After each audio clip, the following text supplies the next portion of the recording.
লতানো সবজির জন্য ভুল মাচা ব্যবহার করছেন? দেখুন সঠিক পদ্ধতি। লতানো সবজির ফলন দ্বিগুণ করতে যদি চান তাহলে এই এ শেপ পদ্ধতিতে মাচা বানান। এই ধরনের মাচা বানালে বেশ কিছু সুবিধা আমাদের উপলব্ধ হয়। মাটির সবজিতে তো রোগ আগাছা পোকা সবই বেশি হয়, ফসল তোলার সবই অসুবিধা হয়। কিন্তু ফ্ল্যাট পদ্ধতিতে মাচারও বেশ কিছু অসুবিধা হয়, যেমন ফসল তোলা, ওষুধ দিতে খুবই অসুবিধা হয়। এই সেচ পদ্ধতি খরচ অনেক কম, বাঁশের পরিমাণ কম লাগে, দড়ি, সুতো এইসব ব্যবহার করে অল্প বাঁশে অল্প খরচে, এবং খুব ভালো ফলন হয়। এই পদ্ধতিতে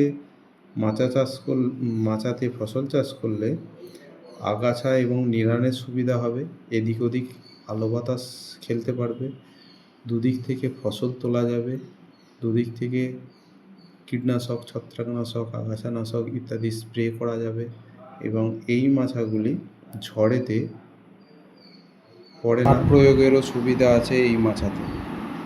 আগাছা নিড়ান দিতে তো খুব হয়, রোগ পোকাও কম লাগে, বাতাস চলাচল ভালো হওয়ার জন্য রোগ পোকা কম লাগে। এই মাচা তৈরি করতে গেলে বাতাগুলিকে মোটামুটি 6 থেকে 7 ফুট হাইটে কাটতে হবে। 1 ফুট মোটামুটি মাটির নিচে থাকবে, বাকিটা উপরে থাকবে। দুটো বাতাকে একসাথে এর মতো করে দিয়ে উপরটা বাঁধতে হবে, এবং উপরে তার দিয়ে খুব শক্ত করে বাঁধতে হবে, এবং এদিক ওদিক যদি এই টানটা দেওয়া যায় তাহলে মাচা উল্টোনার কোনো ভয় নেই। এবং মাটি থেকে 10 ইঞ্চি কি 1 ফুট ছাড়া ছাড়া নির্দিষ্ট দূরত্বে এইরকমভাবে আমাদের সুতো দিয়ে বেঁধে দিতে হবে। এবং লতানে গাছ, ঝিঙেই হোক, শশাই হোক, এই সবজিগুলো যখন উঠবে এই লতাগুলি খড়ের সাহায্যে ওই দড়িতে বেঁধে দিতে হবে, তাহলেই খুব সহজে এই গাছগুলি মাচা ভরে যাবে কিছুদিনের মধ্যেই।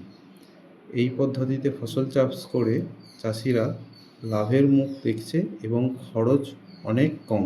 বাঁশের এখন যা দাম, সেই তুলনায় দড়ি এবং কিছু বাতার সাহায্য নিয়ে চাষ করলে খুব কম খরচে লতানো সবজি রোগমুক্তভাবে চাষ করা যাবে এবং ফলন দ্বিগুণ হবে। এই ধরনের তথ্য পেতে কৃষি রায়ের সঙ্গে থাকুন, কৃষি রায়কে ফলো করুন। ধন্যবাদ, সকলে ভালো থাকবেন।